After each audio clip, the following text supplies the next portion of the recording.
UFC Mexico, Andy and Jim breaking down every single fight. Boy, you thought last week's card was tricky.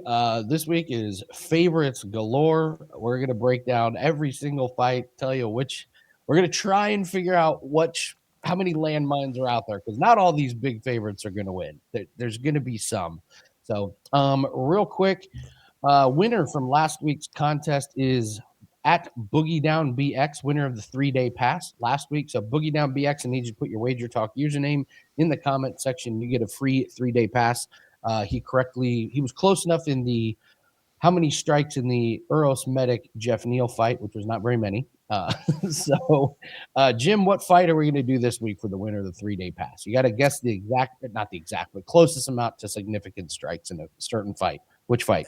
After having such a low number, we'd figure we go to one that's going to have some volume. We know it's going to be. So we're going to hit the main event between Brandon Moreno and Loner Kavanagh. Most significant strikes. Ooh. This could a lot of big numbers here. It could be a lot of big numbers. So I'm excited about this one. It's glad to see a main event with some volume too. So excited about the fight. Let's make that the one. Yeah, ain't no guesses of 15, 16 significant strikes. Gonna be triple digits, hopefully. So, okay. Well, real quick, we're talking about Jim. It was a bloodbath last weekend. We make no bones about it.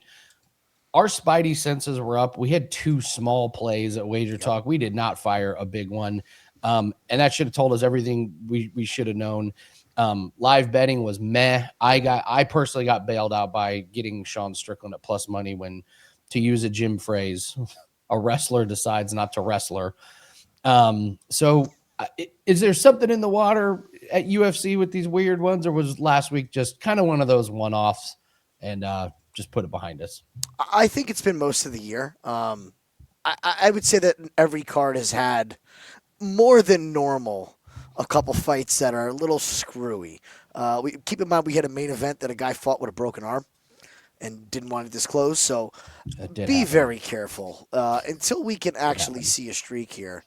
I would protect your bankrolls as far as volumes go. But if you love a spot, you go after it. And that's the way we're going to approach it. We're going to play what we love and leave the middle of the road guesses off to the wayside and let them be guesses because there is some screwiness going on. That being said, yeah, you're going to have to move on from the last week. You can't let your decision making be dictated by what happened in the past. If you think about the past, you're doomed to repeat it.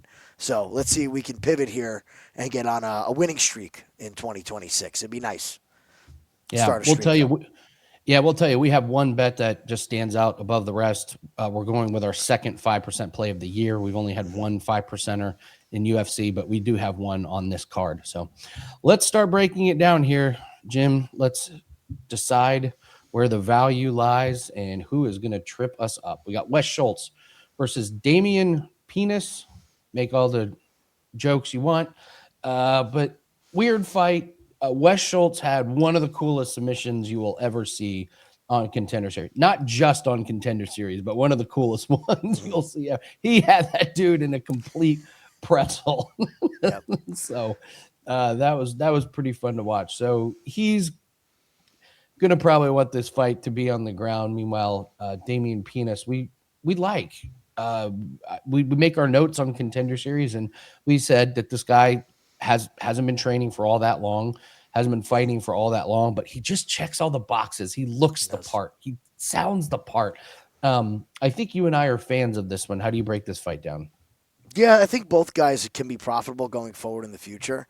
I think we kind of know what we're going to get. This is about as plain as day of a striker versus grappler that you're going to see. Both guys will be absolutely exposed in the other's world.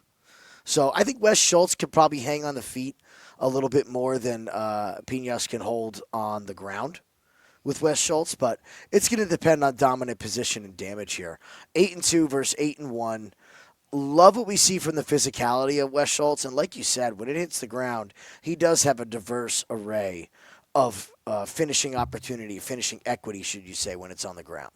That being said, on the feet, here's the thing with Damian.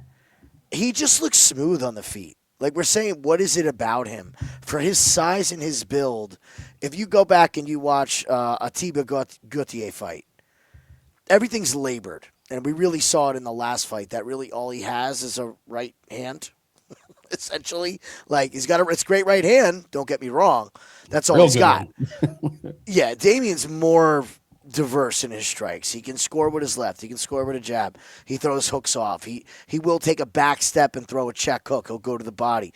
So it's a little more diversity. Bottom line is this: it's striker versus grappler. What do you do with that? Usually, you take fight doesn't go. I don't believe we have a line on that just yet on your domestics. We'll see if it ends up popping up. Other than that, if I have to pick a side, I really don't want to. I'm not going to bet on a side to start. I think it's fight doesn't go, and wait and see what you learn from both these guys because they're both going to get a second fight. You're not getting cut after one performance unless they pull an Almeida. But we're going to see these guys again. And sometimes you don't want to make your money on the first fight a guy has in a promotion. You want to make it on the second one when you know what you're going to get. So I'm going to go. I want to tell everyone the odds at the time of recording this. I don't know how these odds are going to change that much, but Pinas is minus 278. Wes Schultz is plus 225. If I had to pick, I would go with Pinas inside the distance. My thing with Schultz is he's I have a buddy who he has a saying, I've never had just one beer. No beers or, a case. And that's kind of Schultz. Like when he goes all out, man. He goes for that early finish. And if he doesn't get it, look out. I mean, this guy struggled against Dylan Budka. Just remind you, he's better now. But I would go with Damian Pinas. We just thought, man, this guy looks like a legit UFC fighter that's only going to get better with proper training and such. So, all right, that'll be the first pick. Only on UFC Mexico in the year of 2026 could Francis Marshall be a minus 750 now. Jim, I guess it makes sense.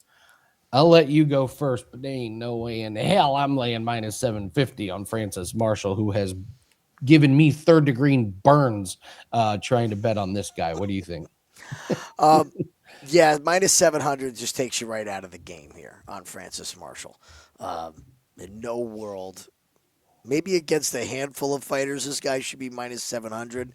I don't think Eric Silva's one of them, but Eric Silva has a lot going against him going into this fight. That's the big problem. Marshall, not a big finisher, but if we go to Eric Silva, he is a finish machine, whether he's getting finished or he's finishing the other person. Coming off a gruesome leg injury at 38 years old is a recipe for disaster. Now, we've seen Francis Marshall piss away fights where he should be, extending them and winning, but I don't see much. You can't be losing to TJ Brown. You can't be getting your leg blown up by now. Look at the win against this. What have we seen from Anvar since Contender Series? Oh, he's 5-6. I mean, come on with this guy. Yeah, exactly. I think it's Francis Marshall, and the only way I can get creative, and again, this goes back to what this year has been, is where the fights that you think a guy is very blatantly going to get finished doesn't happen. But I'm going to say it again because I think we're due. We have to be at some point. The law of averages have to come back. I think it's Francis Marshall by finish. We don't even know if Eric Silva's body is going to hold up for 3 rounds against Francis Marshall. Cardio shouldn't be a problem for Marshall. I would expect the Eric Silva side to have the problem with the cardio and at elevation. So I think it's a get-right spot for Francis Marshall, but you have to get creative with the props and the plays. Maybe just go inside the distance, and just bank on Eric Silva either getting a submission or getting blasted, one of the two. That's the thing.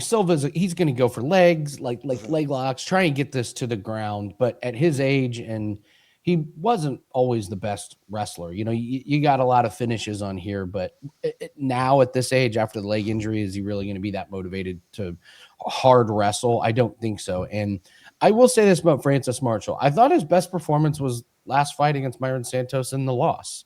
Very, very close fight. But he at least showed a little I believe we had Santos losing on the live show on that one. Yeah, you could have gone either. Yeah, you could have gone either way on it. So, I mean, the one time we did make money on him was against Dennis Bazooka, and he barely squeaked by on that one. But I thought he made some good improvements to Myron Santos. It's weird that he was going to fight Austin Bashi. That falls through, and then it takes him another 6 months to get a fight, and it's against a guy that I had completely forgotten about.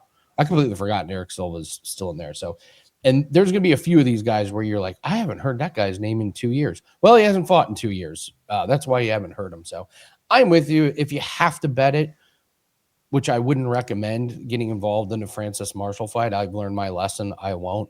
Yeah, I agree with you. The way to do it is just take the under. This is there a world where Eric Silva gets a hold of his ankle or something? 1,000%. Yeah, Francis Marshall makes mistakes, or Marshall could blast him and he covers up. But so fight not to go, probably the best way. All right, we got short notice replacement fighter. We know Ernesta Kareckaite fighting Regina Tarin, and I actually had time today, which is a miracle in itself.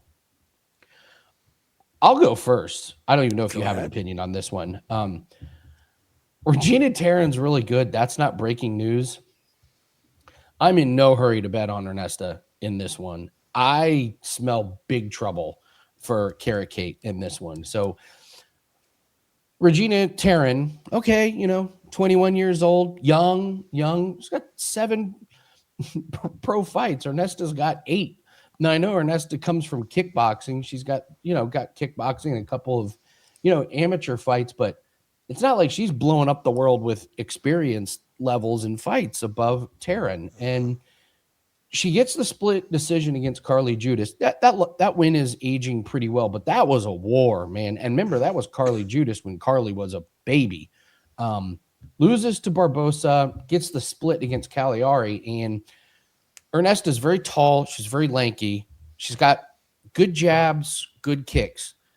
They just don't have a lot of pop on them. That's the thing. She just doesn't do the violence. And this Regina Tarin is no joke, Jim. You look at her, and it's all finishes except for one. And I went back and watched these finishes. She just flatlines this girl. This Caitlin Neal, she overwhelmed and a lot of punches standing up. It goes down as a KO. What it was a minute of nonstop action, nonstop flurry, unlimited cardio. I went and watched her beat this woman in 4 rounds. Took her down, ground and pounded her for a couple rounds. She's got a ground game if she can get this to the ground. And I think Ernesta is going to struggle with it because in the power department, it's Tarin. Cardio, as long as she's in shape, which she should be, she's going to fight a Muay Thai fight a couple days before this. So I think Tarin's in shape. I think Tarin at plus money is worth a little bit of sprinkle. You have the element of surprise. How many times have we seen this? Tarin's got nothing to lose in her home country. I think Kareckaite, I got some questions about her, and the big thing is power. Does she have the power to keep women at range? She's got the length, but does she have the power to scare people? So if I'm betting anything, it's Tarin. And do not be surprised if there's a live bet if Tarin looks really good in the first round, because I'm telling you, man, she's going to look as good in the third as she does in the first. Very, very impressive doing the tape on her. That's my take. To answer your question, is Ernesta going to have the power? No. She's not going to magically find it. Okay? It's like with Angela Hill. Like, Angela Hill was never going to find knockout power. She's a volume fighter. Just to use her as a comp. You're going to think I'm crazy. I agree with everything you said. Holy crap. You looked her up too. I didn't know. Yes. I didn't know if you had the time to look at her. Okay. I had 5 minutes, but I saw what I had to see. Like, you don't have to go down and watch every fight. Here's the bottom line. Young, undefeated 7-0, Mexican prospect. This girl is going to come for Ernesta's head. And as long as Ernesta is, she is bad at using her range. She is the Phil Rowe of this division. Like, we're going to wait till the third round to throw jabs, Phil? Really? Third round? We're going to throw combos? Ernesta might not even get to the third round. She ain't going to be throwing good combos. She likes to lean off and throw that lead foot roundhouse kick, that spot roundhouse kick. And when you have someone like Tarin who's going to walk down the center line and get in your face and throw volume, I think that Ernesta is going to be in trouble with the speed off of her kicks. That's how I win this fight if I'm Regina, is that I'm trying to time the kicks with a big shot down the middle and swarm her. She has the grappling advantage. She has absolutely nothing to lose. Absolutely nothing to use. And if I'm going to take this girl who went to a split, a bet against a girl that's going to went to a split against Nicole Cagliari, yeah, I'm going to take Regina. I can't wait to see what the lines are on the props on this fight because I think we're going to get really great numbers on this Tarin. Because they're just going to see short notice, late replacement. Oh, Kareckaite beat Judas. Judas just fought last week. So there could be some lazy study going on with these lines. We might be able to get some really good plus money on the Tarin side. They're trickling out about the time recording this. I'm seeing plus 185 on Tarin. I mean, I jump on that right now. But it doesn't matter who the opponents were in a fight like this, schemed like this, you're taking the plus money. You're not laying chalk in this fight. Not with Kareckaite. I'm excited. I didn't think you would have had the opportunity to look at that. Yeah, I wanted to see who it was they yanked out because I was actually kind of interested in fading Ernesto already. So I was like, okay, all right, let's see what we got here. And I'm pleasantly surprised. All right, we move on to Douglas Silva de Andrade against Javier Reyes. We know Reyes from Contender Series. Mm-hmm. We weren't that impressed with him, but now he fights a guy in his 40s. What do you think about this one? This fight is gross. That's what I think. 22-5. Don't know how we got there. Very athletic for Javier Reyes. Has the physical build. Obviously younger than Silva de Andrade. A violent guy. That being said, not high on him by any means. Just not a guy that I'm ready to write home about. Lucky for him, he gets the draw of the 40-year-old, but this is the fight where everybody makes the mistake of saying 40-year-old, let's fade him, and we're going to take by finish all the lazy tape study. Silva de Andrade, even though he's 40, guy's still tougher than a $2 steak. Tough guy, and God knows with those Brazilian training regimens, the Barcelos method, a couple of our other lovely Brazilians that we've seen recently since USADA's gone. Who knows? We might see a second life here from the 40-year-old. So I just kind of want to play this fight to go the distance. I think Silva Andrade could get his butt kicked in 3 rounds and just not go anywhere out of being tough. So I'm not going to pick a side in this. I don't think you bet on a 40-year-old, and you don't bet on a guy you do not think is that good. So give me fight goes the distance. Javier Reyes is like kind of perfect for Dana White and what UFC wants. Wild, will throw it.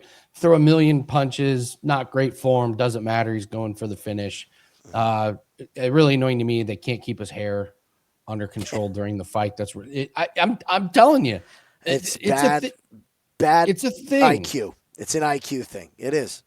If you've watched us for any amount of time, you know if a fighter and his team can't get their uniform and their long hair right, what are the odds they can get a game plan together? On Contender Series, a minute into the fight, the guy's hair is going everywhere, and it's a thing because you have to keep screwing with it throughout the fight. We noticed this in Miranda Mavericks, like first fight, and then what happened? They fixed it, so it's not in their eyes anymore. So yeah, I don't know. Make fun of me all you want, but when someone has a messed up uniform and messed up hair going into a fight, it tells me a lot about their attention to detail. So I'm with you. It's a stay away. If I have to play anything, probably fight goes the distance. Just because you're right, Andrade is he's a brick shit house, man. Dude's a rock. He's an absolute rock. So, and I honestly could see Reyes tiring himself out trying to go for an early finish and kind of having to weather the storm. So, no opinion on the side there. Christian Quinonez and Chris Moutinho. Chris Moutinho making his triumphant return once again to UFC. Do you think this go around goes any different for Chris Moutinho? No. No, Chris Moutinho is what he is, folks.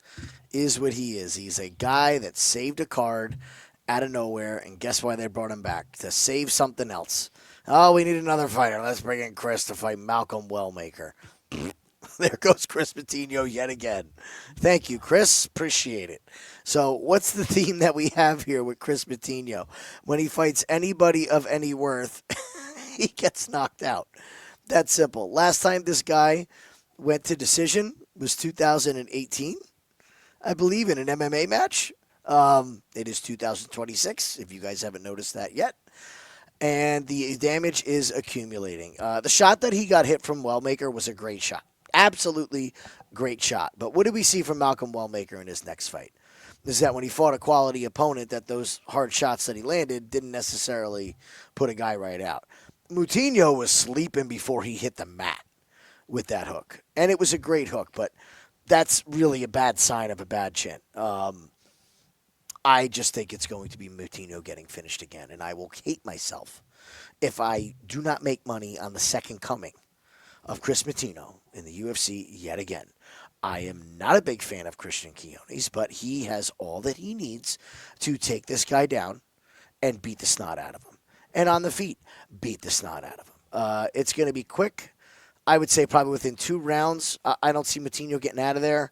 I'm assuming that we have altitude all set and squared away. I know a lot of fighters are out early. A lot of fighters are out there early, Quinonez being one of them. So I think the cardio will be fine, and Moutinho really not known to be a barn burner by any means itself. So we're going to fade Chris Moutinho one more time, buddy. Maybe we'll get another. I'm with you. And the only way that you can play this is some kind of under. Quinonez by finish. You look at Quinonez, his last 3 losses are by submission. That's not exactly Chris Moutinho's game. And I got to be honest, the punch from Wellmaker that knocked out Moutinho was a hard punch, but Moutinho's chin was just out there, and he had been wobbled before. I'm with you. I don't know. It's up to these guys what they want to do, but the wear and tear on Moutinho and the damage this guy has taken is a little bit worrisome for me. And I just thinking it's with each and every knockout, it's just going to take less and less to knock him out. I don't think Quinonez needs to land a massive Hail Mary on a Teba Gaudier-esque, Francis Ngannou in his prime finish. I think you just get to the chin, touch him a couple times. The worry, we haven't seen Quinonez in a while. You do have to go watch this Barcelos fight. Barcelos grabbed the fence. The only other worst time I can think of is Gafurov grabbing the fence. But Barcelos should have been taken down on his back multiple times and was just like hanging on for dear life. The crowd was booing. Like everybody saw it except the one guy that shouldn't have, which was the ref. So I thought Quinonez put on a pretty good showing against Barcelos. So it's the only way I can play it. You're not doing anything with minus 675, I don't think. So the best way to do it, it's Moutinho. This guy's fights don't go the distance. So if you put 2 and 2 together that Quinonez should win and that Moutinho's fights don't go the distance, then you just got to settle on Quinonez. Maybe you just do Quinonez rounds 1 and 2. I don't know. It's way too much juice in this one, but I'm with you. There's another guy on this card that are we going to get other opportunities to fade Chris Moutinho? What did you call this? The one for the road? Last call. Last you're at the bar. It's last call. You better get one more. Even if you don't need one more, what do you do at a bar when they say last call? I have one more. One more. Close me out. Give me one more. Yeah. So yeah, shout out to Chris Moutinho, but yeah, this might be last call for him. So we want to try and make money off him. Probably Quinonez by finish. Moving on to Macy Chiasson and Eileen Perez. I think we know exactly what Eileen Perez wants to do, but can she do it? You found some pretty interesting information on Macy Chiasson, some things you're not going to see on Tapology. What do you see? Now, this is fresh off me saying last week that fighters are liars. Keep this in mind as well. However, we do have to do our due diligence, right? So I found an article with Macy where she's saying again that they had a baby last year. She's figuring out how to be a mother. Really excited for this fight. Is now incorporating marathon training and working with the oxygen mask while she's training and really focused on her cardio. She's been out in Mexico City for 2 weeks already ahead of this fight. I don't know necessarily if 2 weeks is enough. I'd like to see 3. I can tell you just changing time zones, it takes me 2 weeks to feel normal, yet alone train again. at a proper level. So at least she's out there a little bit ahead of time. But sounds like she's fully committed. The problem with everything that she's saying is I don't know where it changes her skill set. Is her being able just to push her cardio enough to take her to the next level? What I see is that she's never met a takedown that she hasn't liked. She always ends up on her back, and it's not really going to matter what her cardio is like if she spends 2 rounds on bottom against Perez. So tell me what you're doing for training. Where are you? Who are you with? Are you training at altitude with wrestlers? Are you working on your takedown defense? Are you going to offensively wrestle and try to push the pace against Perez, who's a known gasser in the 3rd round? And I wanted to bet Perez so bad. I still do. Think she's the right side. Expecting a 29-28 decision for Perez. But that 3rd round is going to be an absolute freaking nightmare. An absolute nightmare. If the cardio of Macy does hold up, and it's the 3rd round, it starts on the feet, and you look over and Perez is lumped up from those Macy elbows, and she's breathing heavy. Oh, buddy, hold on to your pants because you are going to be in trouble this 3rd round. It's going to be trouble. But I do see it at 29-28 for Perez. I think she banks 2 rounds, and we can pretty much guarantee Macy's going to make the big strategic mistake in the 3rd to get herself taken down with like a minute left where Perez can just stall and survive. So give me Perez by 29-28 decision. Just when you watch Macy, you're just like, why did you accept guard against Ketlin Vera? You had the proper position. Why did you slide into guard? Why are you getting outstruck on the feet against Yana Santos? What a live bet! What a live bet that fight was. Ooh. Yeah, yes, it was. and then she brutally cuts Bunes Silva, and the fight gets stopped. And you're like, well, where was that? She's so inconsistent. So it is Macy Chiasson might be the queen of the live bets. You can kind of see what you're going to get. Listen, if she somehow stuffs Eileen Perez in the 1st round and makes Perez work, I will automatically be betting Macy, because Eileen Perez's game plan is I can kind of take round 1 off once I get it down early. But the second she has to work and start using energy, it's trouble. So I don't even care if Macy Chiasson loses the 1st round. Just make Perez work. Make her work hard for the takedown. Like, try and get back up. Don't accept guard. So it's a live bet. I have nothing but I was with you. I was like, Perez, kind of like her, maybe rocket ship up. She's, been doing well. And then it's like, God, if she gets stuck, she's not going to land every takedown in the 1st round of her entire career, is she? Like, eventually someone's going to stop Perez's takedowns. So maybe Macy's the one to do it. But in the end, it could be one of those things where we're rooting for Macy, and then all of a sudden, minute and a half into round 1, there she is with her legs wrapped around Perez on the green. You're just like, God, some things never change. Going for a triangle, which hasn't been landed in 3 years now? Going for a triangle. Yep. Yeah. So, all right, we move on to Jose Medina versus Ryan Gandra. Before we do that one real quick, we did the last call. We do have our 5% gold. It's hammer time. Best bet, that is up. 1 play up so far. If we have any more, we will be putting those attached to this one. So, yeah, full disclosure, we had a couple small plays last week. They didn't go well. We did not like the card. We think there's a few really, really confident bettable spots. So we decided to step out. Second 5% UFC best bet this year. So grab that. It's over at wagertalk.com. If you want something better, you can go to the specials page and you can get 10 days for the price of 7. If you're watching this Thursday morning, Wednesday evening, we have a 5% darts play that goes off.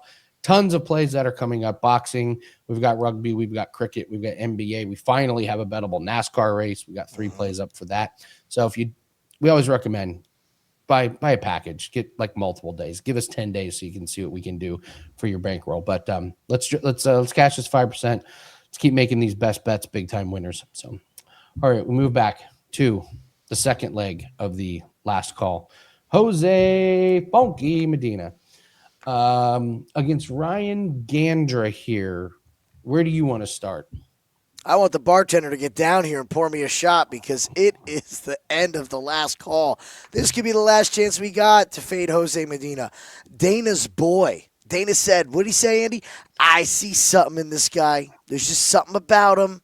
Something I see. Well, I think we know what Dana saw. He also said, I know the guys are going to hate me for giving this guy a contract. He actually said that too. Yeah.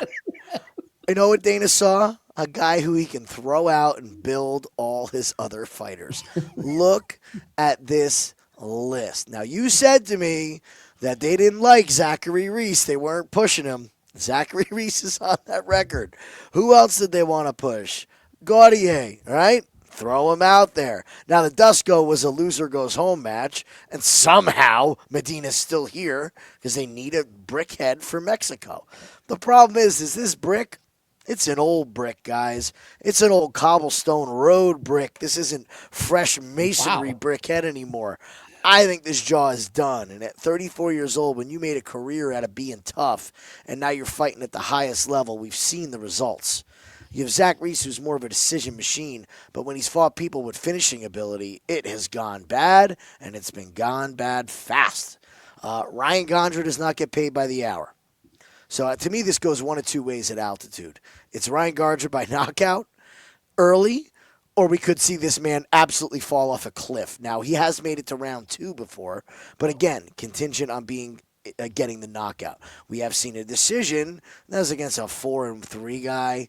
Is Medina as bad as Luis Fabiano?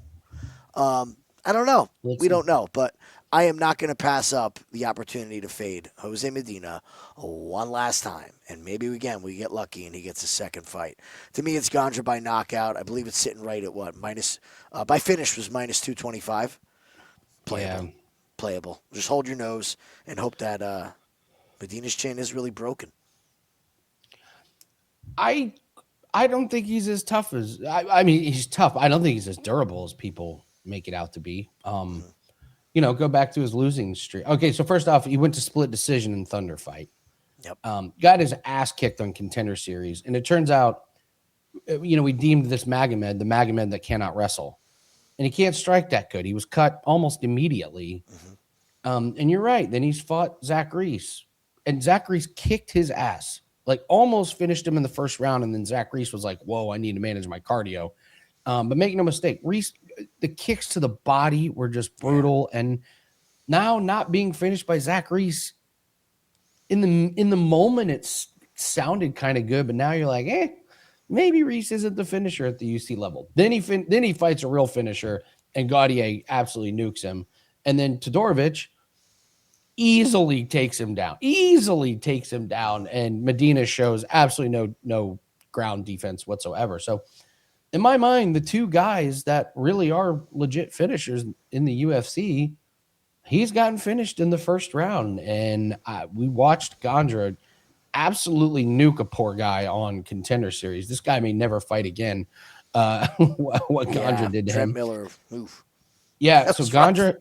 Yeah, Gandra used to be a heavyweight, massive power, swings super hard, isn't scared. And I think he's going to do the same against Medina. And Medina probably will be forced to throw big-time hands early, and I just don't think he's good enough to land the big one. I think Gandra nukes him. I would take Gandra in round 1 to make it even more simple. I think Medina's really, really terrible. And then, even if Gandra clubs him over the head a few times, you want to drop down and take this man to the ground and choke him out. Todorovic made that look easy. Yeah. So that path to victory is there as well. So I'm not real excited to get behind Jose Medina, but you're right. In the end, is there a 1 in 20 chance that Gandra doesn't get the finish and gasses? Okay. Maybe then Medina's live, because if Gandra does do the death gas, he's just going to fall over. But I don't think it gets to that point. So, these guys that are minus 675, should Quinonez win? Do you want to lay that money line? No. Gandra, do you want to lay that money line? No. But you just kind of got to get creative with some of these. And so Gandra, I feel pretty confident, is going to get Medina out of there in the first round. So. But if you want to be safe, just fight doesn't go. Yeah. Parlay it. Just do something with the overall fight not to go that way. If slips on a banana peel happens, you're protected yourself. Santiago Luna and Angel Pacheco. Pacheco, this guy was kind of interesting. He's another guy, back-to-back fighters that lost on Contender Series, got a contract and haven't looked that good. So, what do you make of this fight? It's Luna or nothing. Sometimes it's as simple as saying Mexican fighter against the unranked 7-3 guy who lost on Contender Series at a Mexico card.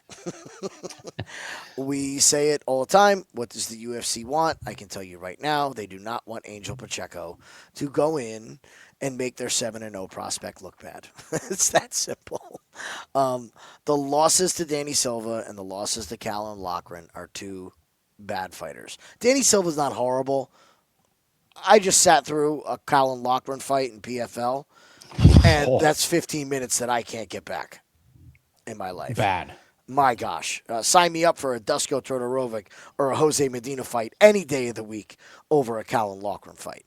So to me, it's Santiago Luna. I think he's set up here. It also is the first fight on the main card.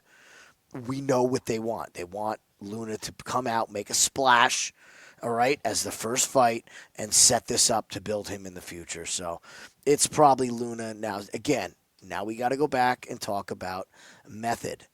This guy's a finisher. Is Pacheco tough enough?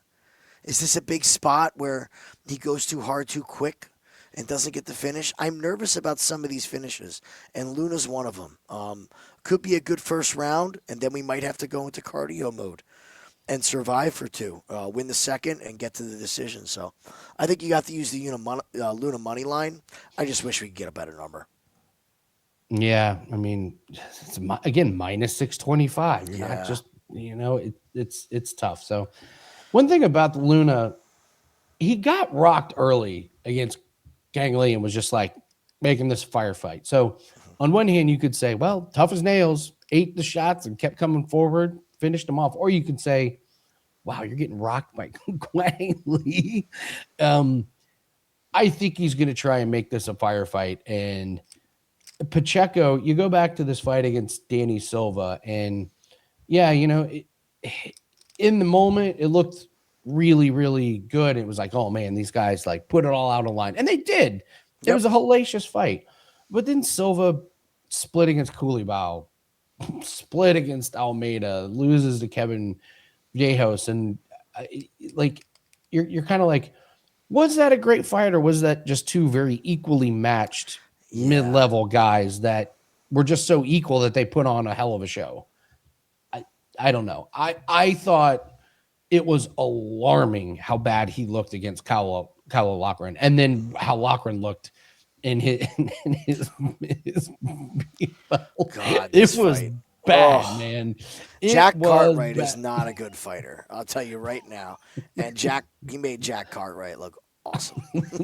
Awesome in that fight. It wasn't even close.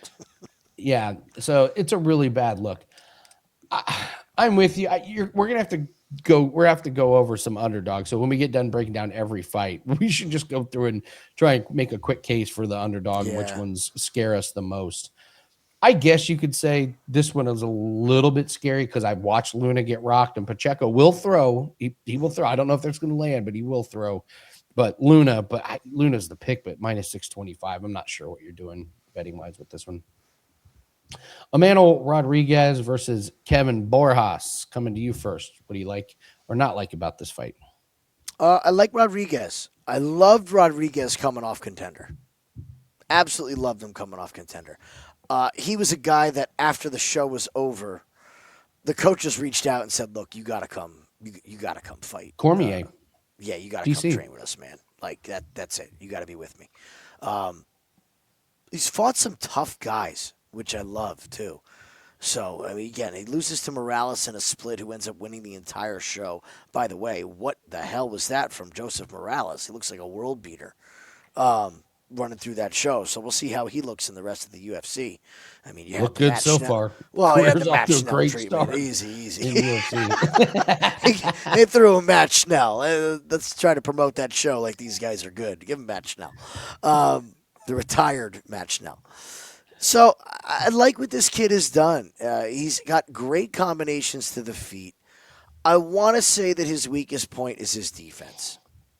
He's willing to trade and willing to get hit. Now, has that been squared away? Has he developed his wrestling game so that he's not just a sprawling brawler? These are all things that we're wondering. Now, he is young enough. He's training with great people. I expect nothing but improvements from him. Kevin Borjas on the other side, I think he's a finished product. We know what we're going to get from him. We're not going to get massive finishing ability. He can hang with some good fighters. But, again, more of a decision fighter at this point. If not, he's the one losing the finishes. I don't feel any threat from him as far as the finish. So I don't think he's going to end up catching Rodriquez with something and hurting him. To me, this is Rodriquez. And Rodriquez, I believe, has an outside shot to get a finish here. The guy is so violent, and when he smells blood, he goes for it. The crowd is going to be pumping him up. Again, let's go right to it. Give me the Mexican fighter at home. The UFC wants to push. Rodriquez on the money line is where I would go. I'm not going to just go right off the finish because, again, we don't know what the altitude. But I don't see the firepower from Borjas to really be able to swing this fight. One shot from Rodriquez within 1 minute left in the round could win the round. One shot. Because you just don't see the firepower coming from Kevin. We'll go over your sneaky play for this one because I think it's the best way to play it. Oh, it's the over 1.5. My favorite play in this fight for sure is the over. Whether or not he can finish him late, we'll see. But over 1.5, Borjas is going to be on the outside of the cage getting stalked that whole first round. Wasting time. And we maybe see a more patient Rodriquez just looking to pick him apart and go from there. And Borjas has proven to be tough as far as his chin goes. So the over 1.5, I think, is a really, really sneaky way to play this fight. I would not want fight starts round 3. To me, it's 1.5 and call it a day there. Don't take the over into round 3 because I don't know late. There's something about this Rodriquez guy. He's got the makings of a star. Yeah, I mean, only 6 fights. So, I don't know if I'm trying to poke holes in it. The real pro that he's fought was Joseph Morales, and he did lose to him. It was a great fight. So, I don't know. We were not big fans of old Roki going into Contender Series. Let's just say Ragnarok 18. His win at Ragnarok 18 didn't really. I mean, Ragnarok 17 was amazing, but Ragnarok 8. And yeah, when he walked out with Daniel Cormier, you were like, oh, okay, we know where this is going. But you're right. If he's training with DC, this is another reason why I like your 1.5. What if he does kind of mix in the wrestling? It's a great point. Because that's what Cormier said. You need to work on your wrestling. And so after Contender Series, we'll work on that. So great time to get a 6-0 fighter, cage time. This is a great time to get your. We see this all the time. You have a young prospect who's 6-0, and you got a chance to go 3 rounds and get a lot of time in the cage against a veteran who isn't great, but will return fire, but isn't that big of a threat to get the finish. So to me, this sets up for a pretty good over 1.5. I like the way that you're attacking that one.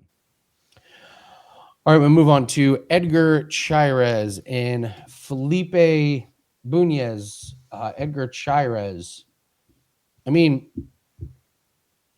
when you have 2 losses in your entire UFC career, and aren't these 2 fighting each other now for the belt? Yeah, it's Van and Van and Tyra. Right? Yeah. This man has lost twice in the UFC, and it's the 2 guys fighting for the title. It's pretty wild, right? It is wild. What's even more wild is that Chairez took this fight against Tatsuro Taira on very short notice and went the distance. He was on his back most of the time, but did not get finished. And then if you haven't gone back and watched that Van Chairez fight, he gave Josh Van all Van could handle. It was a great fight. That was Noche. I like Chairez. I've always liked Chairez. I'm always betting on Chairez. Not getting paid on this first Daniel Lacerda fight really, really hurt my feelings. But boy, we were able to make it up and then some against the next Daniel Lacerda fight. And then he does the same thing against CJ Vergara. And then you got Felipe Bunes, I believe. Yeah, I mean, armbar against Jose Johnson, great. But he's lost to Josh Mann as well. This loss finished by Josh Van. Keep in mind. True. But Josh Van finished Pantoja. I knew you were. It left my mouth, and I knew it. He's gonna. I know this. He's got a KO win over Pantoja. To me, the gigantic red flag is this loss to Rafael Estevam. Estevam just took him down and held him down the whole time, and Bunes couldn't do anything about it. But again, here we are. Do you want Chairez minus 325 or Santiago Luna minus 625? You're getting $3 difference here. That's how crazy some of these lines are. I'm not going to overthink it. I've loved Chairez before he got to UFC. I didn't like him against Tyra, but I've liked him in all of his other wins. I feel like I get a pretty good read on him. I like Chairez. What do you think? I agree. I think Felipe Bunes is one of the worst fighters on the roster. Ooh. For sure in this division. He's not here for a long time. He's here for a good time. Got a couple paychecks in, 14-8.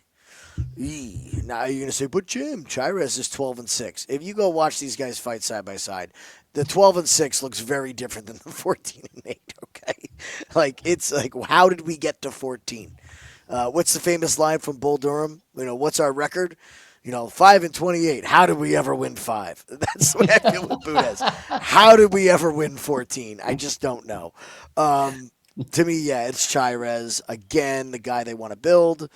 And I think they realize we talked a lot about the new blood in this division. And we went from having Pantoja just having this division gridlocked to now we got Tyra against Van for the title. Pantoja coming back, a win dominantly for Bunes, and you call out the loser of that championship fight. Oh, you mean Chairez? Oh, Chairez. Win for Chairez. Yeah, like a win for Chairez. I'm calling out the loser of the title fight. I want my. I've rematch. Lost to both of you guys. I want my rematch. Tyra fight. I took that fight on short notice. Van, I took you to decision. I want my rematch. Give me that number 1 contender fight. He's got a chance here to really jump in these rankings from 32 up to damn near the top 10. Make a statement, young man. Get that finish on Bunes. Move on up. All right, we move on to Daniel Zellhuber against King Green. So after we're done breaking down all these, we'll go through and try and pick some spots on underdogs. I'll just tell you, King Green's going to be probably tops of my list of on underdog that I really do believe is worth a live shot here. Zellhuber 15-3. You go, 15-3. That's amazing. Well, 2 of them losses are in his last 2 fights, and the other is against Trey Ogden. There's a lot of Lando Veneta and Christos Chiagos in there, and the Francisco Prado fight is pretty good, but I find myself watching Zellhuber just wanting more. How are you not using that length a little bit more? How are you not getting guys on the ground and working those submissions with the long legs? It just feels like he ends up being the one on bottom. He ends up the one being jabbed up and boxed up on the feet. And you're kind of going, how is it happening to this guy? So King Green, sorry. This looks bad. The split decision against Lance Gibson. So I went back and watched it. I have no idea how this was a split. But King Green won that. King Green won that fight. Gibson was on his back foot basically the entire time. Bobby, King does the hands and hands down. It's just his style. And okay, who's he lost to? Patty. Ruffy gets the spinning heel cook. Now Turner, that loss is scary, but it is, a couple years ago. So it's a number thing for me. Plus 380. Are you want to lay minus 500 on Daniel Zellhuber? Knock yourself out. It's dog or pass for me. I think Bobby Green is not going to be scared of. I keep calling him Bobby. I think King Green is not going to be scared. he's not going to be scared of anything Zellhuber's throwing, because what's Zellhuber's finishes, like Christos Giagos anaconda choke. Other than that, ground and pound, there's no submissions here. You would think that'd be where his advantage is against King Green, and I don't see it. I think this is this is going to be my parlay buster. I think people are, King Green's done. Nah. I think King Green's got a little bit left as long as this is on the feet. I don't think Zellhuber, he hasn't shown the fight IQ to take it down to the ground when he should. And this loss against Michael Johnson was alarming at best. So King Green will be the pick for me. What do you think? Well, that's the big question, is the mind of Zellhuber. Physically, he's all of the minus money that he is. Like the line makes sense if you're just looking at this physically. You have an older fighter, shorter fighter, slower fighter, slowing down. Well, Bobby's still fast, but his reaction time is slowing down. Zellhuber's got the length, he's got the power, he's got the reach, he's got the movement. We keep going. God, it so sounds like you're talking about Randy Brown. It does, right? It's a total Randy Brown moment. So I agree that I think King Green's an underdog, but in looking at this fight, I track something down here I think we got to be concerned about. If we go to King Green's record, please, you're going to see a common denominator with his last 3 losses. All these guys have something in common, and what they have in common is they may not be the best fighters in the world. We've already seen them all drop the ball in big spots as well, but he loses to Ruffy. What did Ruffy have over him? Length. And he fights long. What did Patty have over him? Length and size. Didn't work out so well. What did Jalen Turner have over him? Length and size. Didn't work out somewhere. Let's look at his wins. Lance Gibson Jr., not in the same class. Jim Miller, same size, same age, never a striker, primary of the jiu-jitsu guy from the beginning. Okay? Stays on the feet. It's Bobby's world. Grant Dawson. I still contend that if he does not knock Grant Dawson out with the first stupid little punch he throws, that fight looks totally different. We could be looking at a 2-4 Bobby Green, where his wins are over Jim Miller and Lance Gibson.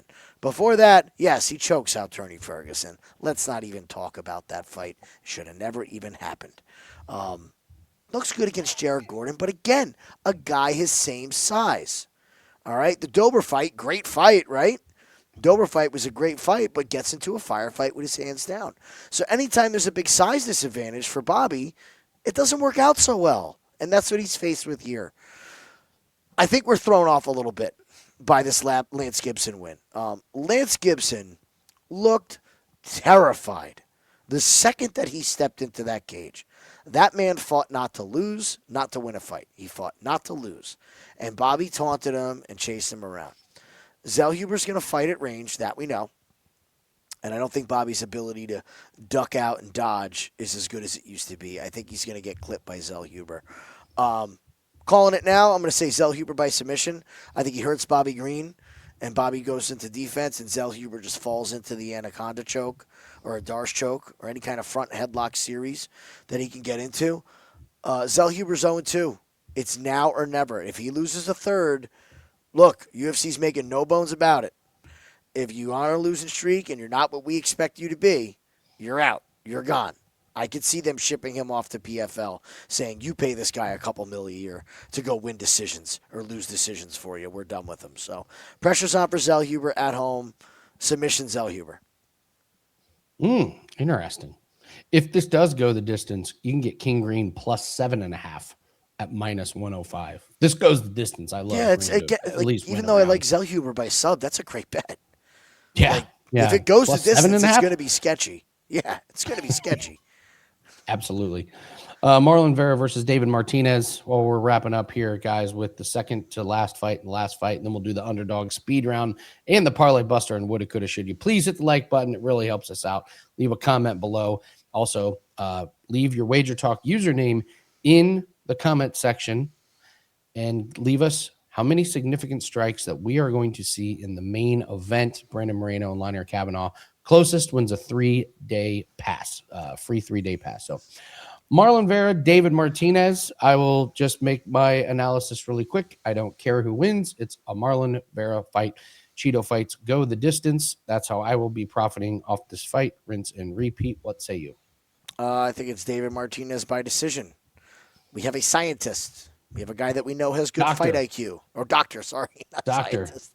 He might be working on a scientist. He might be knows? both. He might at the presser say, well, I'm a scientist now. He's a doctor. This guy's smart. He fights smart. Rob Font, veteran. Big step to beat a veteran and beat him convincingly by decision. I think Rob Font's footwork and combinations are way better than Chito Vera. The problem with Cheetah is he stands in front of you flat-footed, and Martinez is fast and has the movement. I think he's going to dance around Cheeto for 2 rounds. Cheeto's going to pour it on in the third and then look pissed off when he loses a decision. It's a typical Cheeto fight. When he looks around and says, what the hell, man? I definitely won. Look at this guy. Look at me. What the heck? He'll do an interview on Tuesday with MMA Junkie bitching about losing. Blah, blah, blah, blah, blah. Same thing. The bottom line is Cheeto's fighting for money. Cheeto's never sniffing a title. It's never happening. It's done. It's over. So he's fighting for money. And this is, again, fighting for money. He gets to fight in Mexico, co-main event spot, big payday. I think Martinez just outworks him, man. I can count on this guy to make the right decisions. You can get my money. We've seen really bad fight IQ for 2 months now since we've been back. I think this guy is the poster child for good fight IQ. And Cheeto's the bad. Cheeto's got pretty bad fight IQ. It's up there. Yeah, I mean, his last win since 2022's decision against Pedro Munez. He's just a decision machine. Good defensively, doesn't have any pep. My favorite quote of the week was when Cheeto said, and I quote, "They're not going to need the scorecards for this one." Okay. Alrighty then. All right, we move on to the main event. Brandon Moreno, Lonier Kavanagh. You and I loved Lonier Kavanagh coming out of Contender Series. We had him pictured as a rising star. We did not know coming off a loss he would get an opponent like Brandon Moreno. So interesting fight in the flyweight. Going to you first. You know these guys very, very well. Yeah, I hate this fight. I don't. It's going to break your heart. It's going to break your heart. Whoever loses. I don't see the point in making this fight. To me, this makes absolutely zero sense. These guys mostly fight for to go the distance. There's a lot of strikes landed. You got a young guy who we love, UFC loves, got tons of potential. And you're going to throw him this early into a fight with Brandon Moreno where you're probably going to absorb 200 significant strikes? I just don't like it. I think it's bad timing. I think they're rushing it, especially coming off a loss. Why are you giving him Moreno? This just smells to me like we needed a main event. So let's get it done.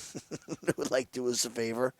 So lose. It's probably win-win for Kavanagh as far as his favorite with the promotion goes.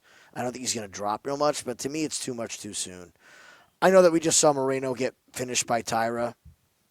Yes, he was getting hit with hard shots. He didn't protest the stoppage, but I did feel it could have gone a little bit longer. And just to see if he would move. Now, I don't know if he would have still won that fight. We love Tyra. Good for him. Props to him. Glad to see him get into a title. Not making any excuses, but that fight was just getting started. If that position doesn't happen, we'll see where we go from there. Kavanagh also is not Tatsuro Tyra. This is going to be a striking match. If anyone's going to wrestle, guess who's going to do it? Brandon Moreno is going to pick up Kavanagh and dump him. To me, this is Moreno all day. I'm curious why we're getting the number we are. It doesn't make sense. It feels like a trap. Are people that low on Moreno because he just lost to Tatsuro Tyra? Doesn't make sense to me that we'd be looking at minus 205 on Brandon Moreno at the time of recording. I'm going with Moreno by decision. I think it's a 5-round clinic. The line is what scares me. So if I'm saying, well, why isn't this, Moreno on a card with all of these favorites? Why are we only getting, minus 205? And I do think that there is a narrative here. So I don't think he wrestles like he used to. He did say he retired. True. Brandon Moreno did say I retired. And when they come back, it's normally a bad sign. Now, his fight against Royval was awesome. Split decision. It was great. Albazi, unanimous. Urseg, not sure he looked amazing in there. And then, yeah, against Tatsuro, I don't know. I thought he looked awful. I thought he got his ass kicked. And I know Tyra was great, but that's a horrible showing for him. And when we look at Kavanagh, when he came off of Contender Series, we said the same thing, like, man, in a few years, this guy is going to be amazing. And wins against Ochoa, there were little questions. Felipe Dos Santos, okay, looks good. Even though he loses to Charles Johnson, you made the point to me earlier when we were talking. The knockout wasn't the real worry for you. There were other worries. What were the things that concerned you? All I've heard is he just got knocked out by Charles Johnson. That's a concern. Well, it's not that he got knocked out. It's the way he exits. I hope he learns this lesson, too, because it's really going to change his career if he can. You can't exit with your hands down, not against a guy who's longer. And Kavanagh's not a big guy. Brandon Moreno fights really, really long for his size. The other thing is he's wide open to all three levels.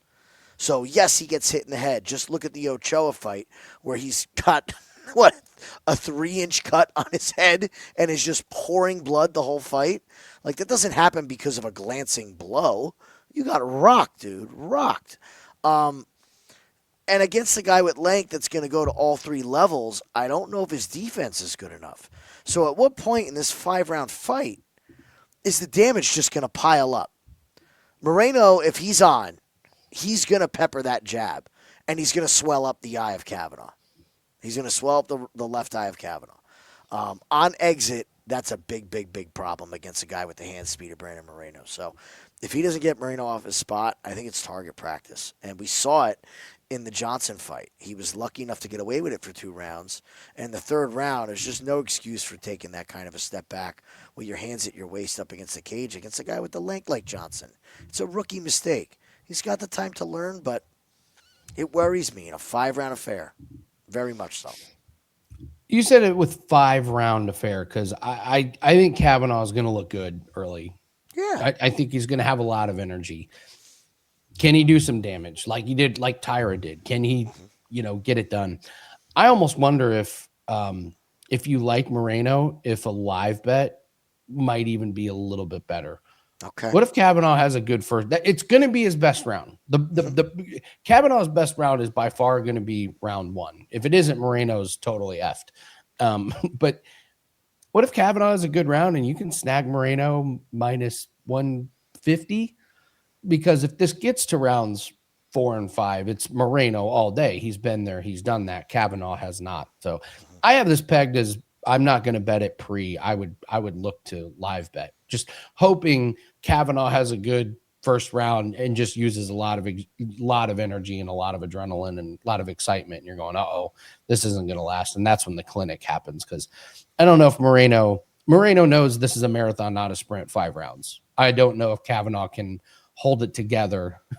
Main event, like this big step up in competition. I think there's a little bit of nervous energy. So I will lean Moreno as well, but I think live bet is kind of the way to go. So just remember, striking defense does not get better with time during a fight. It always gets worse. True. So like you said, he's going to look good, really good early. This could be, like we said with our main events, man. Give me 2 rounds to figure it out. I'm going to pick the right side. So live betting, you're right. That might just be the way to go here. All right, so we're going to do our parlay buster and woulda, coulda, shoulda, but I want to do the underdog speed round here. We're going to go through, since we have so many favorites here, just real quick speed round here. Wes Schultz, Damian Pinas, Schultz plus 225. Make the case real quick for Wes Schultz to win as the underdog. A wrestler versus grappler. If he can get the takedown and bank 2 rounds and Damian's power goes away, it's Schultz. Schultz is a live dog.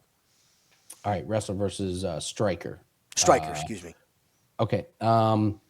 Likelihood, I think you could do worse than plus 225, but I still like Pinas, but yeah, you're going to be sweating it early if it gets to the ground. Eric Silva, Francis Marshall. I will make the case for Eric Silva.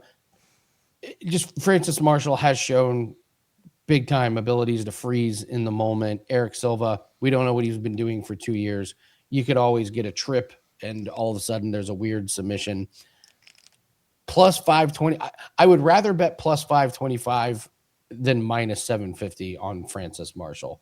Am I doing that? No. What's the likelihood of Silva winning? I don't know. 1 out of 20 fights. But all right. Ernesta Kareckaite and Regina Tarin. I think this might be our favorite underdog. It is my favorite. Will we have plus 180? Yeah, plus 185. Plus 180. We're taking a dog against a girl who's lost by or had a draw. That should tell you all you need to know. Draws and split decisions up the wazoo. One judge sees it the other way. You're cashing your ticket. This is for sure my favorite. Last-minute replacement. No time to prepare for Kareckaite. Yes. Likelihood of winning, I'll go as high as 50%? 45%. 45%. Yeah, give us 5 out of 10 times. All right. Douglas Silva, Andrade, Javier Reyes. One of the things for me is he's 32 years old and just now getting a shot in UFC. That's always a gigantic red flag. Big finish on Contender Series. I think it masked a lot of the problems that he has fighting a 41-year-old. Andrade's path to victory, survive early, hope Reyes's gas tank goes out, and hope that the Brazilian training regimen is in full effect on this one. How often does Andrade win this one? 3 out of 10 times, so I'm not too excited about plus 190. But it is in the deck of cards. It could happen. Christian Quinonez and Chris Moutinho. I know you want nothing to do with trying to make the case for Chris Moutinho. They get into a firefight. Moutinho lands a big one.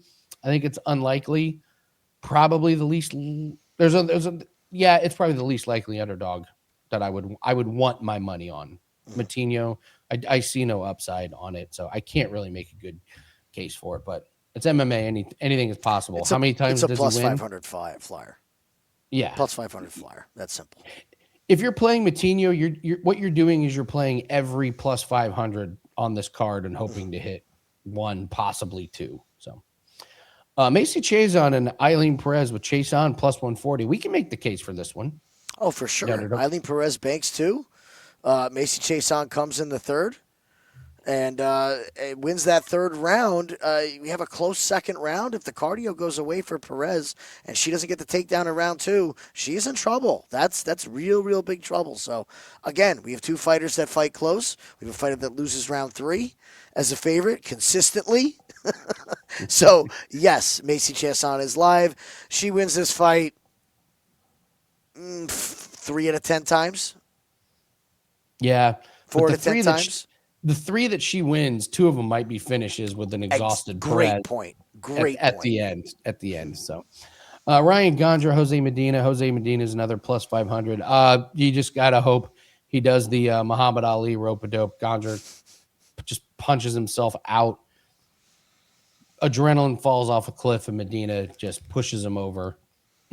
I think that's about it. That's the only path that I can make. How many times does Jose Medina win this one? 1 out of 10.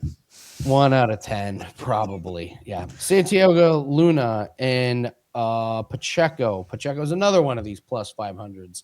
Mm-hmm. I guess the case for Pacheco is he goes for broke. He knows he's got nothing to lose. And Luna has shown that chin to be kind of hanging out there. Luna, little excited in front of his home crowd, tries to make it a firefight, gets clipped. We've seen crazier things happen. This is another plus 500.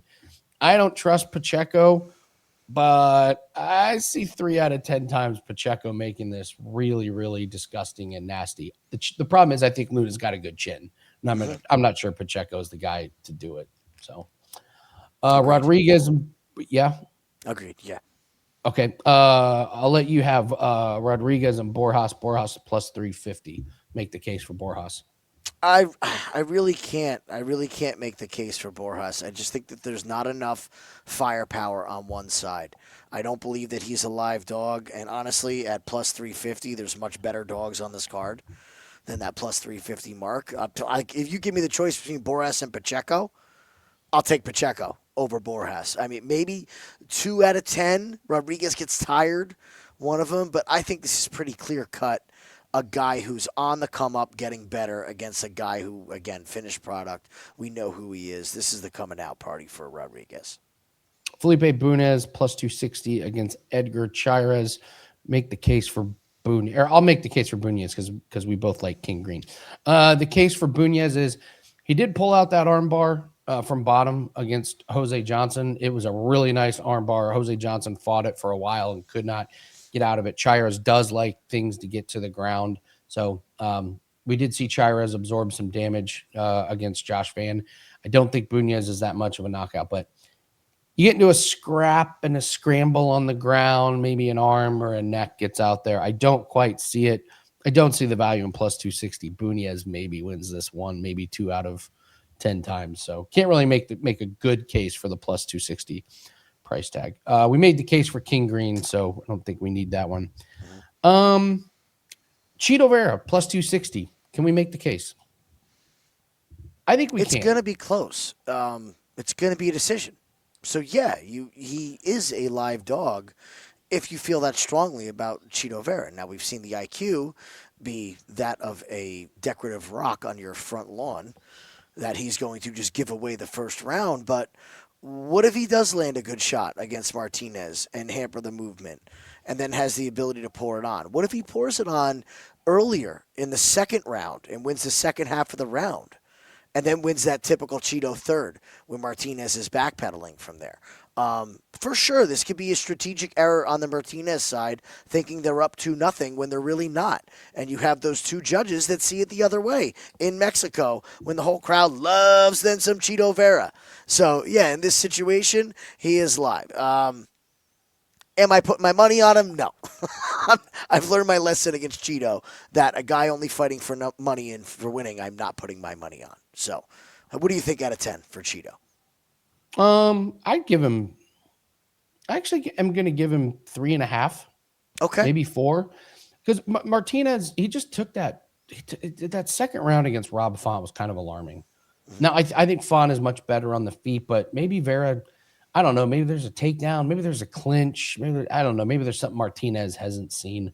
And I know Martinez is 13-1, but the step up to Rob Font was pretty big based on what he had, and what if he's just spending too much time being a doctor? At some point, you can't be an amazing doctor and UFC fighter. We do this all the time with the side hustle. Yeah. And this guy's a freaking doctor. Imagine walking into your appointment and your doctor's got some stitches on one side and a busted lip. Yeah. And don't worry. All right, let's map out that surgery. We got to move it to Monday. I got to fight on Saturday. All right, finally, Brandon Moreno, Kavanagh. I think it's just an early. What if Moreno happens to be just done? Looks slow. Yeah. We can't get the wrestling going. Kavanagh tunes him up early. Mm-hmm. Kind of similar to the Royval Van fight, where I think a lot of people like Royval.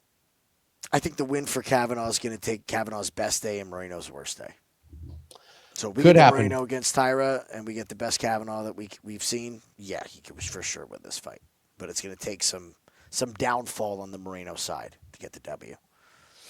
All right. Parlay Buster and Woulda, Coulda, Shoulda. Again, 5% best bet is up over at Wager Talk. Get there with the shortcut wt.buzz/AL. Only our second 5% UFC best bet. We hit our first one, looking for 2 in a row. Actually, 8 and 4 on our 4% and 5% UFC best bet. So when we step down on big ones, we've done pretty good. So let's go to Parlay Buster. Which do you want to take Zellhuber? Is that our Parlay Buster? I'll save Zellhuber for you because here's the facts. I'm going with Marlon Vera. Don't tell me people aren't going to bet Marlon Vera. They're going to bet Marlon Vera. The UFC is going to push Marlon Vera. Wait, Marlon Vera or David Martinez? Marlon Vera's plus 260. You think people are putting Marlon Vera in their parlays? I think he's going to be an anchor. I do. Marlon Cheeto Vera. Here's where we're at. Here's where we're at right now. We've had underdogs coming through. We've had sure things going away in MMA. I think they're going to look at Cheeto at plus money and say, this is the week that everything goes south. We're going to zig and the sport's going to zag. Now, that being said, if we're looking at a plus money, you go ahead on Zellhuber or minus money because Zellhuber, as far as minus money, is the anchor of the parlays.